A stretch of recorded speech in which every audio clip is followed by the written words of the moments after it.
আমি মেয়ের সম্পর্কে আমি মামা লাগি। আমি যে অতীত যতটুকু জানি, এই ছেলেটা সুপ্রিম কোর্টের একজন আইনজীবী ছিল, কিন্তু ওই মানে মাদকাসক্ত। ভবিষ্যৎ হোক নিরাপদ, বিনিয়োগ হোক বিশ্বস্ত, আর আমার পছন্দ সল্ট বে। ওয়েলকাম টু সল্ট বে। এর আগেও পরিবার থেকে ট্রিটমেন্ট করানো হয়েছে সুস্থ করানোর জন্য।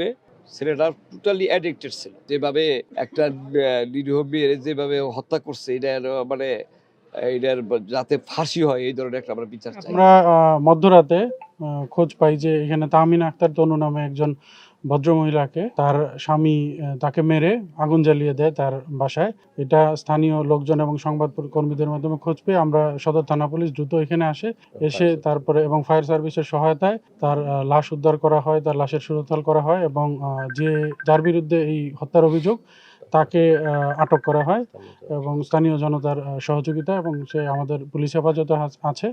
আমরা এই সংক্রান্ত প্রয়োজনে যে আইনগত ব্যবস্থা আমরা সেটা নিব। এটা আমরা এখন পর্যন্ত যেটা জানতে পেরেছি যে এটা পারিবারিক কলহ হওয়ার সম্ভাবনা বেশি, আর বাকিটা আমরা তদন্ত করে বুঝতে পারবো।